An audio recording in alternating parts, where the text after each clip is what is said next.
मित्रों, अगर आप भी अपने पैसे को सही जगह सेविंग करना चाहते हैं तो ये वीडियो आपके लिए बहुत बेस्ट साबित हो सकता है। क्योंकि दोस्तों, पोस्ट ऑफिस पीपीएफ स्कीम लेकर आया है। अगर आप 10,000, 20,000, 30,000, 40,000, 50,000 जमा कर देते हैं तो आपको सीधे 13,50,000 रुपए का रिटर्न देखने को मिलेगा। मित्रों, अगर आप भी लंबे समय तक पैसे सुरक्षित करना चाहते हैं तो भारतीय डाकघर द्वारा चलाई जा रही पब्लिक प्रोविडेंट फंड, जिसे हम पीपीएफ के नाम से जाना जाता है, और आज हम इस स्कीम के माध्यम से पैसे निवेश भी कर सकते हैं और पैसे जमा करने पर आपको बहुत से लाभ मिलेंगे। और मित्रों, वैसे तो इस स्कीम का एक ही लक्ष्य है कि अपने निवेशकों को तगड़ा से तगड़ा रिटर्न दे सके। और बहुत से ऐसे लोग हैं जो मौजूदा समय में पब्लिक प्रोविडेंट फंड स्कीम में पैसे जमा भी कर रहे हैं, और यह स्कीम उन लोगों के लिए भी काफी फायदेमंद साबित हो सकती है जिनकी नौकरी से 15 साल बाद रिटायरमेंट होने वाली है।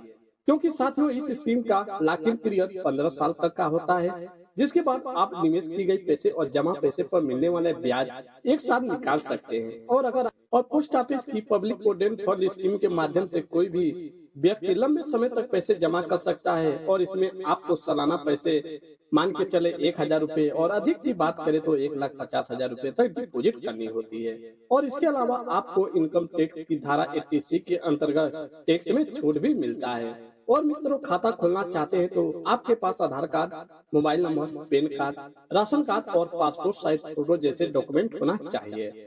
मित्रों, अब जान लेते हैं कि अगर आप 10,000 रुपए जमा कर देते हैं तो आपको कितना रिटर्न मिलेगा।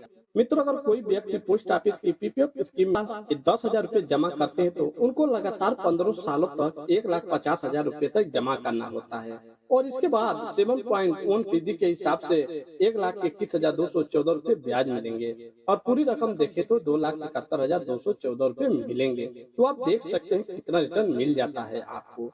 इसी तरह साथियों, अगर आप 20,000 रुपए जमा करते हैं तो आपको कितना रिटर्न मिलेगा।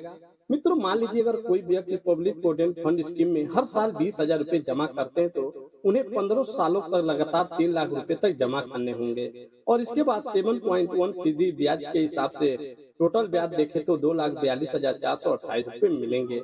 और वही पूरी अमाउंट देखे तो मेच्योरिटी पर 5,42,428 रुपए मिल जाते हैं। साथियों, अब देख लेते हैं 30,000 रुपए जमा करने पर आपको कितना रिटर्न दे रहा है। मित्रों, अगर आप हर साल 30,000 रुपए तक जमा करते हैं तो आपको लगातार 15 सालों तक जमा करना होता है। और इसके बाद 15 साल में जमा पैसे आपको 4,50,000 रुपए हो जाता है। और जिसके बाद आपको 7.1% ब्याज के हिसाब से देखे तो 3,63,642 रुपए ब्याज मिल जाता है। और मेच्योरिटी पूरी होने पर आपको 8,13,642 रुपए मिल जाते हैं। और साथियों, अब देख लेते हैं 40,000 अगर जमा कर देते हैं तो आपको कितना रिटर्न मिलेगा।